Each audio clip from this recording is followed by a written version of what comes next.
Insurance Agent Training. What is up, man? Insurance Agent Training. We come to you every single Monday, 2 o'clock Central Standard Time to bring you specific insurance training to up your game, to make you better than you were yesterday, to make you better than you were last week. Today is all about 5 tips to increase your premium per sale.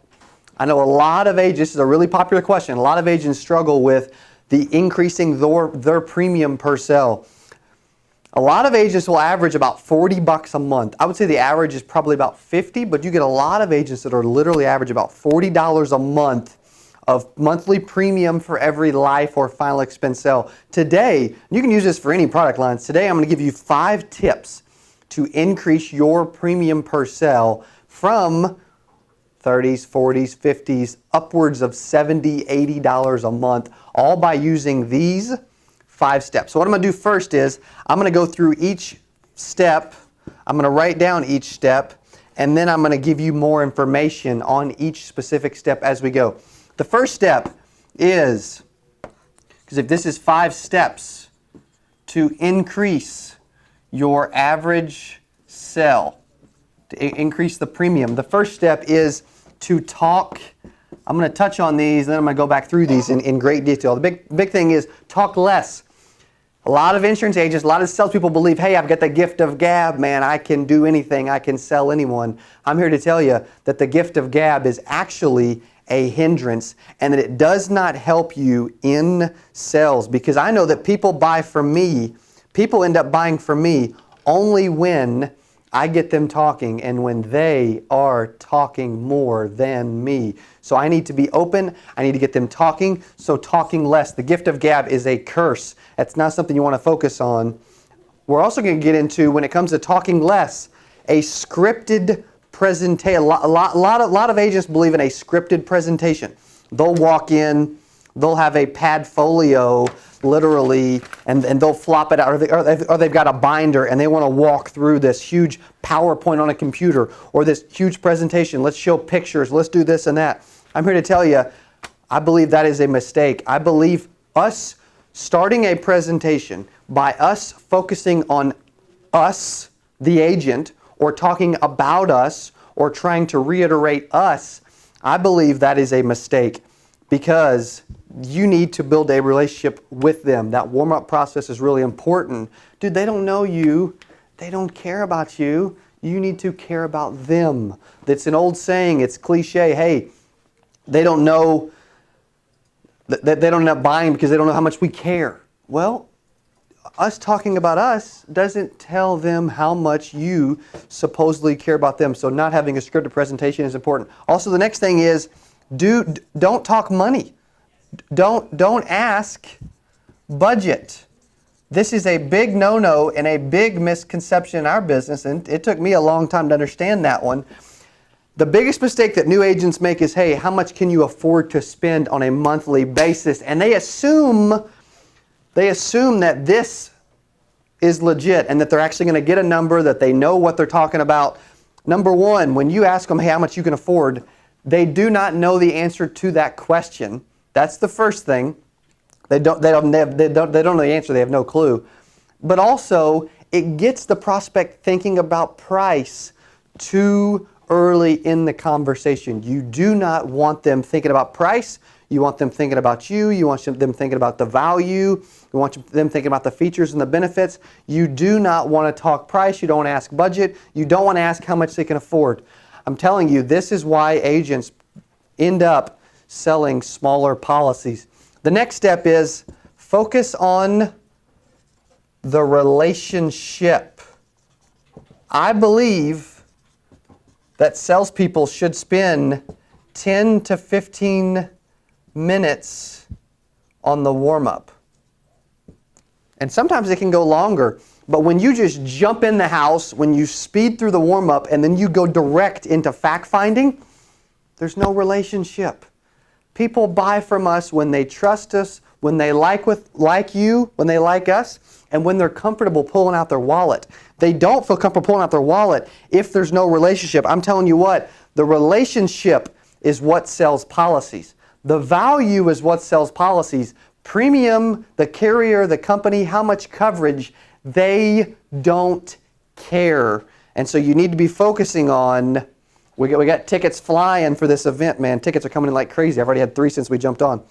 Focus on the relationship. This is huge. Don't forget how important the relationship is when you're trying to increase your cell size. The next thing is, and I'm going to go through each one of these and give you some ideas. Build the value. I always sell the features and the benefits. They don't care about the carrier. They don't care about any of those things, but they do care about the features and the benefits that they're going to get with that policy. That's a way to blow up the value, to increase the value, and to get them thinking about what? To get them thinking about the value.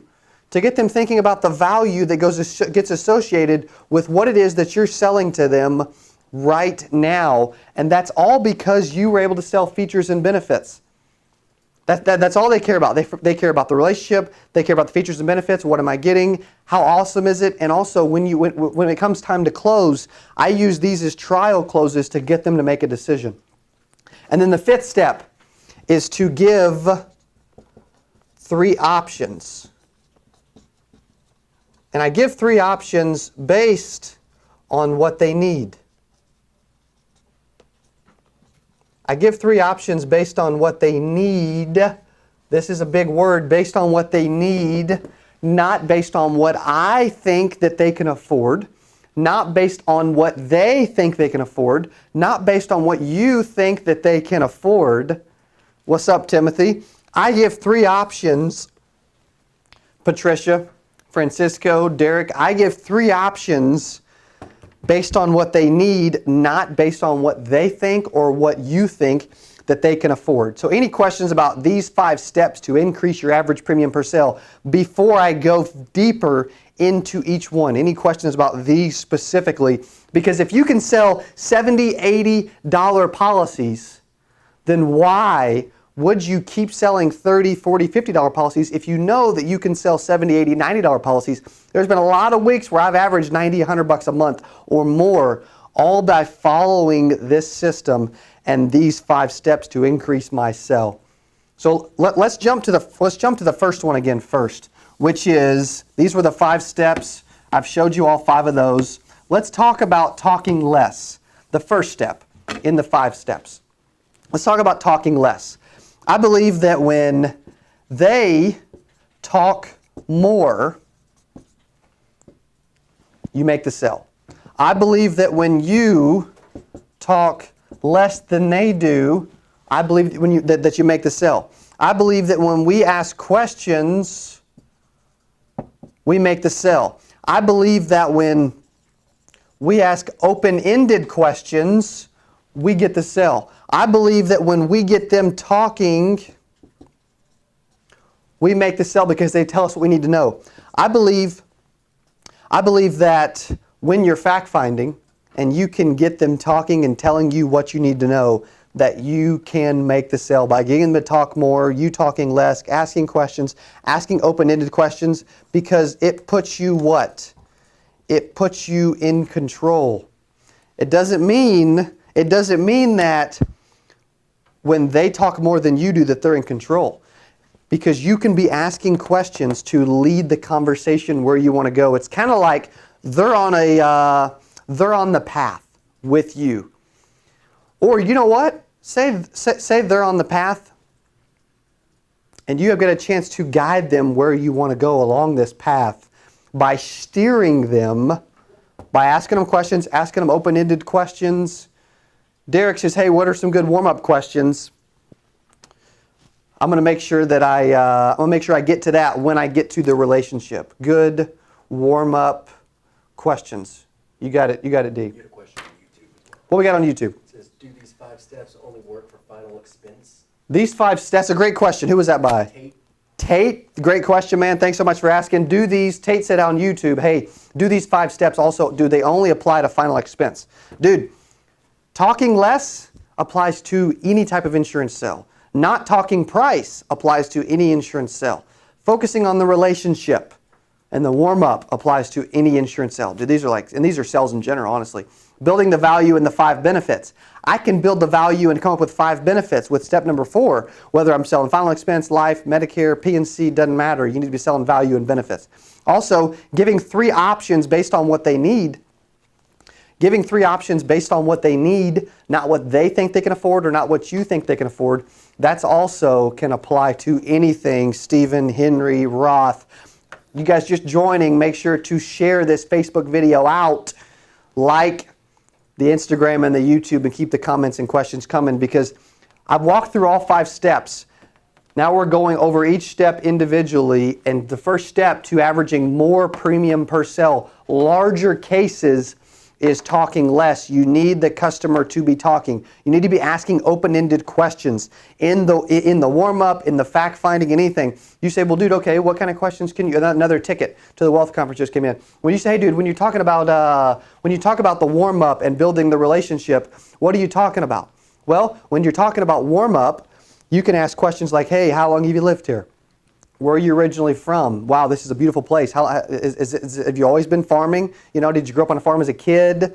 You know, man, how about this weather? How many kids do you have? Grandkids? You know, you're getting to know them. You know, hey, is there anything that is there anything I need to know that I don't know? So talking less, get them talking. Now let's jump into what I feel like is the number 1 mistake by insurance agents, and that's step number 2. Which is, don't ask budget. I would say that this is the number 1 agent mistake. Period. If I had to do a video and say, hey, this is the number 1 mistake that insurance agents make, it's that. You make it, I have made it, but I will never make it again, and I hope you don't either. Why not ask for the budget? Because when you ask for the budget, you start talking price. You not only ask them what they can afford, which you should not do ever. Why? Number 1, they don't know the answer. They don't know the answer to that question. It's a horrible question. I don't know the answer to that question. You say, Cody, what can you afford? Dude, I can afford whatever I want to be able to afford based on whether I like you, trust you, whether I like the value, whether I like... Dude, I can go over here and ask Danny. Danny, how old are you? I'm 23. Danny, in our studio audience, he runs our ticket team for the Wealth Conference, and he's 23. I could go to him. He's got a steady job. You know, makes okay money. I could go to him and say, hey, dude, what do you think you can afford for, let's even take it away from insurance for a second. I could say, hey, dude, what can you afford to pay for groceries, for food every month? What would you say? $150, $200. He just grabbed a number from the air, $150, $200. That's a perfect example that, dude, we have no clue. There's a lot of times where Danny spends a lot more than $150, $200 a month in food and drinks and entertainment and everything else. We don't know the answer. That's the number 1 insurance agent mistake, is we ask them what they can afford when they don't know. We're getting a little studio audience building up in here. They don't know, but also we get them thinking about price the whole time. So if I start there with Danny and I go through a sales presentation, dude, he's got $150, $200 in his head the whole time because of what I ask and the way I ask it. Ignore the relationship we have. Ignore the benefits. Ignore the value. Ignore the features. All he is doing is what? From now on, the rest of the presentation, he's thinking about price. He's thinking about price, Jason, Jared, Vince, Roth, and Henry. He's thinking about price. Do not ask budget. Don't ask what they can afford, because you're going to get them thinking about price. They don't know the answer. And people, yes or no? Do people buy different things based on what they get out of purchasing that product? Yes or no? The answer is yes, by the way. And people can afford a Chevy. They can also afford a Ford. But they may buy... The Chevy guy may have showed them a $23,000 vehicle that's base and comes with nothing. But maybe they spent $26,000 on a Ford because they got the GPS, the heated seats, and you know somebody's gonna freaking wax the vehicle every month. Like, they spent an extra $3,000. not because they couldn't afford it. They spent the extra $3,000 because the Ford guy focused on the value, he focused on the benefits, he focused on the features, he focused on the relationship, and he focused on the things that they got out of it. Don't ask budget. This is the number one new insurance agent mistake, is we think that they know what they can afford. And I would say about 1 out of every 100 people you meet, maybe more, maybe worse, probably about 1 out of every 100 people you meet with actually have a detailed, ridiculous, organized budget to where they know down to the penny what they can actually afford. If they don't know down to the penny, then who cares? It's irrelevant. So stop asking budget. Let's go to step number 3. Step number 3 is all about focusing on the relationship.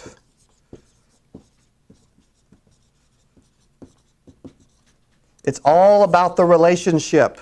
If they like you, they trust you, then they will end up doing something they wouldn't normally do. I know that if I'm going to buy something, okay, say that I'm going to buy a car, and my best friend, dude, say I want to buy a Porsche. If my best friend sells a Porsche, but someone else sells a Porsche, if I'm going to buy one, who am I going to buy it from? I'm going to buy it from my best friend. I'm going to buy it from the person I know. Because what? Because I like them, because I trust them, and because they actually care about me. The same thing applies to prospects, Justin Brock. The same thing applies to prospects. Tate on YouTube. Is the relationship is what they're buying. You can increase your average sale, whether it's Medicare, whether it's final expense, whether it's life, it doesn't matter, whether it's P&C. You can sell additional features and benefits. Medicare salespeople can add on FE, they can add on dental, they can add on vision. Based on what? Based on the relationship outlined in step number 3, because they need to like you, trust you, and you need to act like you care. Number 1, that's for sure. You need to care. They don't buy until they know how much you care. This relationship is built in the warm-up portion. You guys have seen me talk about my 4-step appointment process. This isn't it. I'm not talking about it today. But step number 1 in my appointment process is always the warm-up, to where I spend probably 10 to 20 minutes with them, getting to know them, caring about them, James, thinking about them, Dylan. We've had 2 more tickets come through for the Wealth Conference. Dude, today is going nuts. Probably because the ticket increase just went out, man. I'm getting jacked about this thing. Getting warmed up, getting them warmed up to you, spending time with them, asking them questions, saying, hey, dude, Miss Betty, is it just me or is this meant to be? Because I'm telling you what, you're a Christian lady. We've spent 30 minutes together. I love you. Is it just me, or do we have the best agent-client relationship that I've ever seen? Is it just me, or is it just me, James? Talk to me. If they don't like you, guess what? They're not going to buy. If they don't trust you, guess what? They're not going to buy. If you don't care about them and you're just trying to grab a sale, they're going to feel it. Guess what? They won't buy. That's what makes the relationship so important. But also, you say, well, dude, what if they're going to buy no matter what from this person right now? Don't you think that if Betty liked me, let's just say that Agent Joe proposes a $40 a month policy. And let's just say that Joe has done a horrible job of warming him up. There's no relationship at all.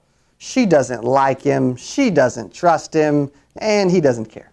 And so therefore she doesn't care.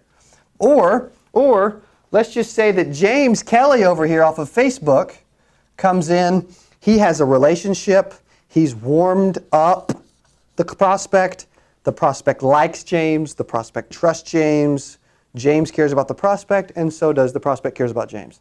And he says, hey, it's $70 a month, but guess what? You get all these features, you get all these benefits, you get me as an agent, as a local dude that you can come by and say hello to anytime. I'll take you out to lunch every month, whatever. Who do you think? It could even be the exact same product and the exact same coverage. You guys think I'm nuts.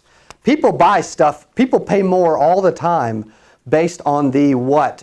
Based on the freaking relationship, man. It happens all the time. Another ticket. Dude, I'm loving these new Eventbrite notifications we're getting on these tickets. These are strong, man. That's awesome.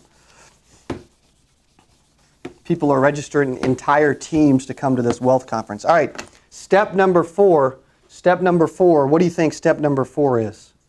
As I said earlier, dude, it's the same thing. But step number 4 is value. It's the benefits. It's the features. It's dude, what do I get other than dying? What do I get out of this if I'm the client? What do I get, Tate? What do I get, Vince? It's the value. It's building the value. If there's value and I love it and I can taste it and I'm excited about it and it feels like something that I want, then I don't care what they ask me to pay. Okay. We have, dude, if one place wants to charge $2 a gallon and I've got to pump my own gas, or the other place charges $2.10 a gallon and they're going to pump my gas for me, guess where I'm going, man? I don't want to get out of the car. I don't have to swipe my card. I don't have to pump my gas. I don't have to get gas all over me, and all I have to do is pay an extra 10 cents a gallon. Are you kidding me? Dude, I'm freaking in, man. I'm in. I'm sold. Because it's a feature. It's a benefit, Heather. It's a feature. It's a benefit. All right, so let's go through real quick. I'm going to go through my value benefits presentation, because what I do is I touch on, and I actually write, what I'm going to do with you real quick, I actually write this, literally write this on a piece of paper right in front of the prospect. If I'm at a table, I'll go sit by them. If we're on the couch, I'll go sit by them. If they're on the edge of a couch, I'll go kneel beside them. And I want in their bubble, I want in their space, because now I'm going to go over the value and the benefits. And so it's okay, Miss Betty. Miss Betty, another ticket. Miss Betty, Miss Betty, I want to share with you the 5 benefits of the types of policies we sell. Why clients do business with us. They're amazing. They're awesome. Can I share those with you real quick? Yes, cool. Okay, so Miss Betty, these are the 5 benefits of the types of policies that we sell. Are you ready? Cool. All right, Miss Betty, the first benefit, it's a whole life. And you say, well, dude, I'm selling a term. Then write coverage lock. Who cares? Miss Betty, it's a whole life. Miss Betty, what that means is it's a whole life. The price will never go up. The price is locked in forever. Unlike all those other policies that you see through the mail or on the phone or in the TV or whatever, where the price goes up every year or every 5 years or when you turn 70 or when you turn 80. When all those things are going on, our coverage is locked in. The coverage doesn't change. The coverage doesn't drop. Nothing changes. It's a whole life. So it doesn't end at certain ages. It's a whole life. The coverage is locked in. How awesome is that? But you get feedback. Betty, do you like that? Is that important to you? What are those called? Those are called trial closes. You want their feedback. So she says, yes, I like that. Great. Okay, Miss Betty, the second benefit is the price lock. And I accidentally kind of morphed these two together with my presentation real quick. Miss Betty, the price never goes up. A lot of stuff, the price changes or it doubles or it changes every 5 years, like a lot of this stuff. This price is locked in, never changes. You get to pay this young 68-year-old rate forever. Is that awesome or is that awesome? Do you like that one as well, Miss Betty? Yes, yes. These are trial closes. You're selling the features, the value, and the benefits, man. This is what I get excited about. When I start selling features, value, benefits, I get excited. I don't know about you guys, but I get excited. The third benefit, Miss Betty, this one's pretty cool too. You ready, Betty? The third benefit is that it pays double in the event of an accident. Now, Betty, another ticket. Miss Betty, this benefit, something that some people like, a lot of people love, is that this policy pays double. So if you have a $20,000 policy, Miss Betty, it'll pay $40,000 in the event of an accident. Is that pretty cool or is that pretty cool? Yeah, I like that. That's really cool, Cody. I like that. Thank you, Cody. You got it, Miss Betty.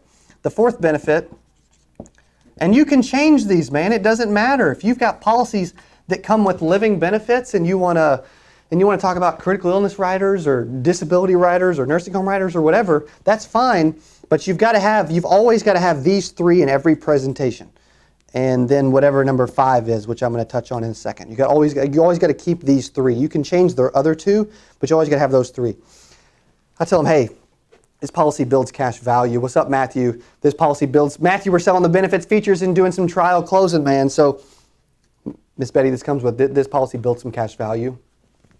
So that, you know what, it's kind of like a savings account. It builds and accrues money over time. If you ever needed access to it later, you could. Now, we don't recommend it, but it's kind of cool that you know what, hey, it's got some money inside that's mine. That's pretty neat, isn't it? Yeah.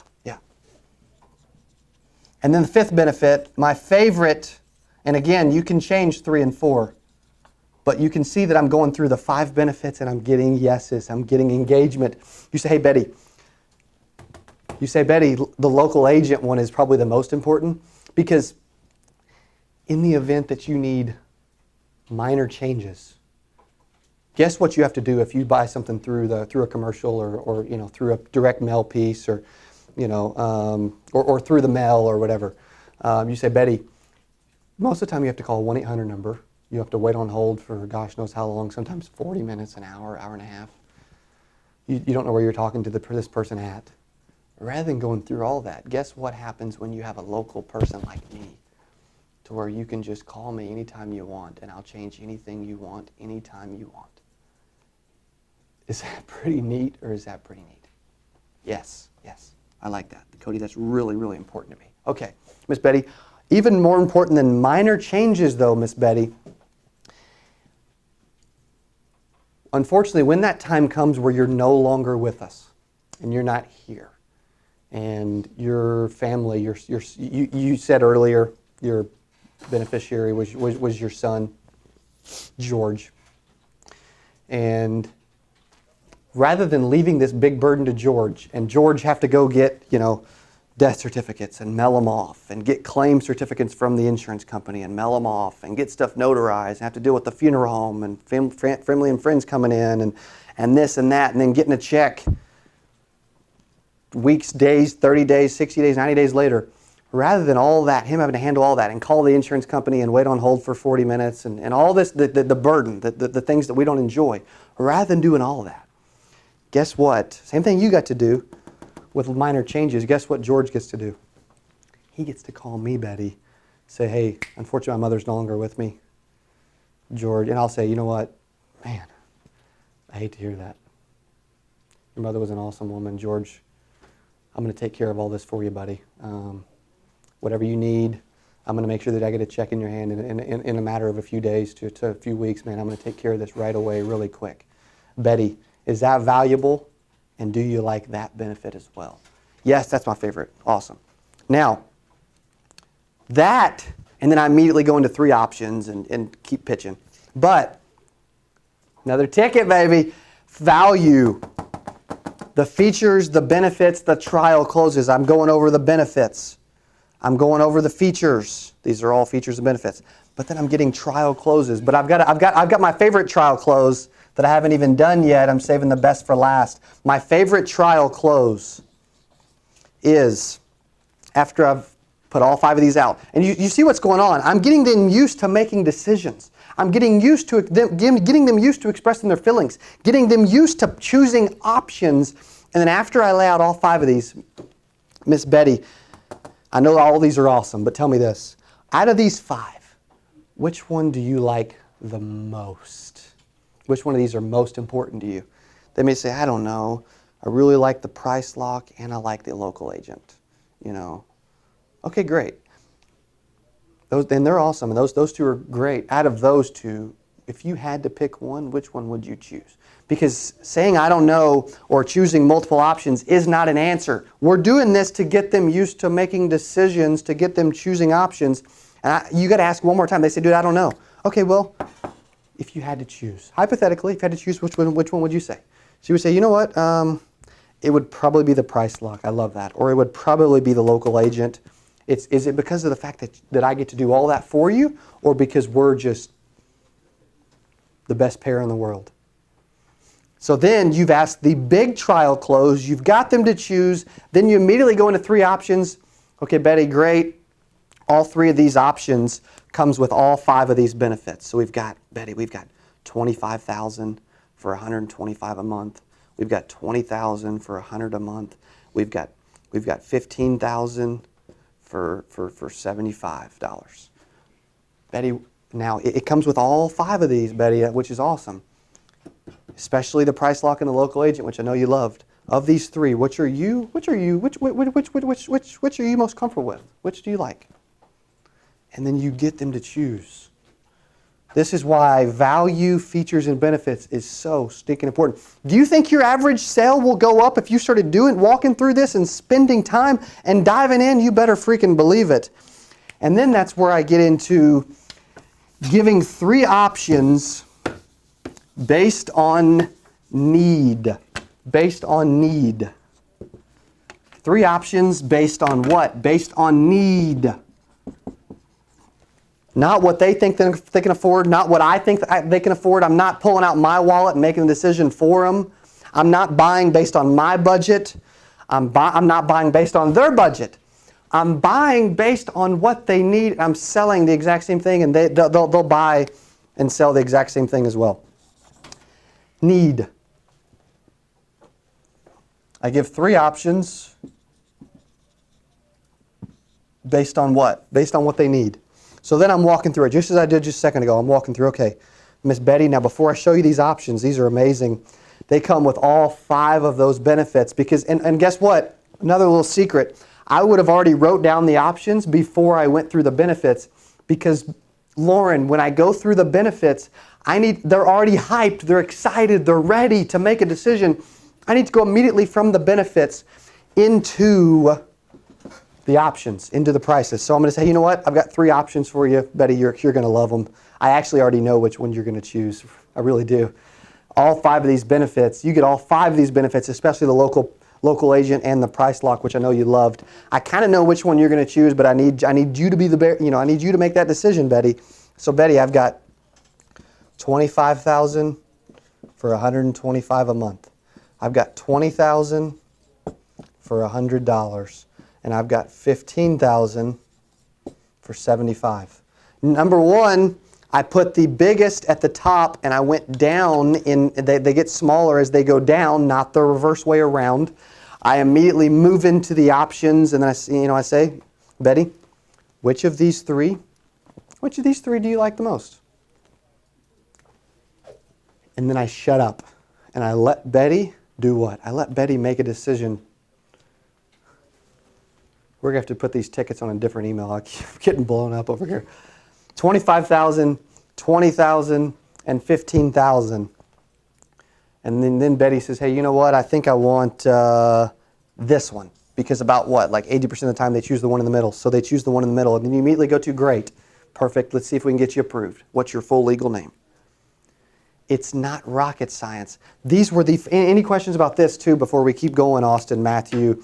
Because at the end of the day, you can do all of these and you can increase your average premium per sale all by doing what? All by talking less. Most people have the gift of gab, and I promise you that will cost you millions over the course of your life. It doesn't help you sell. And if you have the gift of gab, I am not hiring you when I meet with you, when I interview you. We meet with local agents all the time. We meet with remote agents all the time. I don't want nothing to do with somebody that talks a lot. And then I want to focus.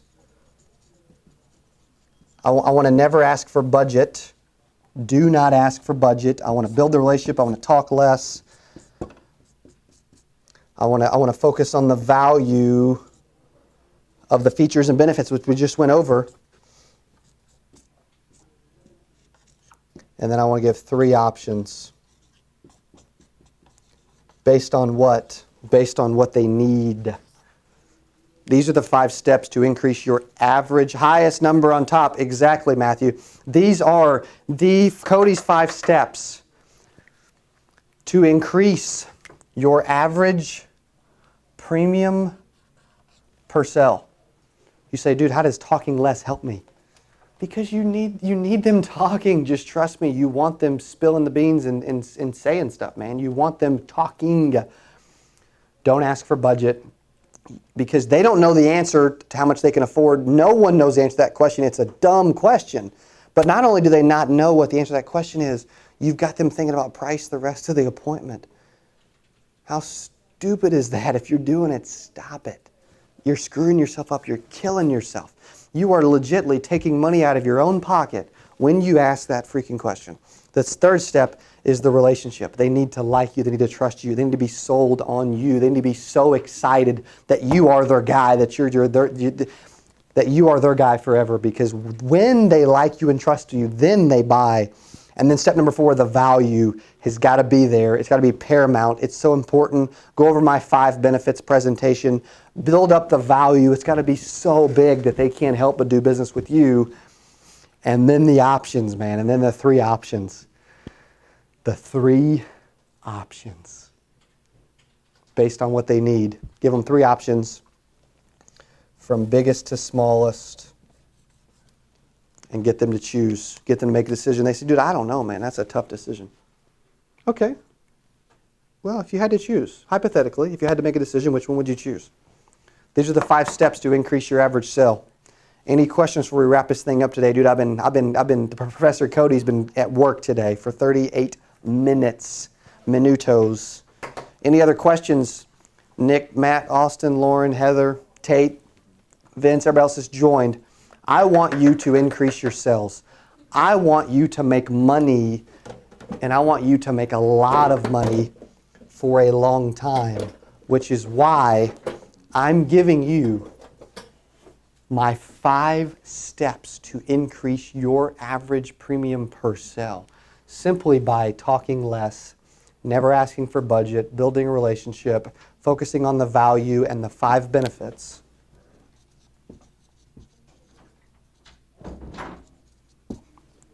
And given 3 options. At the end of the day, a lot of agents will average like literally $30, $40, $50 a month. There's no need to keep averaging that when you can average 70, 80, 90, even 100 plus if you just knew what you were doing. And when you don't know what you're doing, it's my fault. So from now on, I made it a mission to make sure that you know what you're doing when you go out in the field. Tear it up. Have an incredible week. Come shake my hand at this wealth conference at Nissan freaking Stadium, man. Ticket prices just went up. Sorry you missed out. But don't miss out on the next one, which is in about 8 days. Ticket prices are going up again. So make sure you take action and you jump in and get your seat. Talk less. Don't ask for budget. Build a relationship. Focus on the value. Give them 3 options. These are the 5 steps to help you make more money. Skill up, go up, and get wealthy. Thanks for watching Interest Agent Training. We'll see you on Wednesday for Deal Breakers.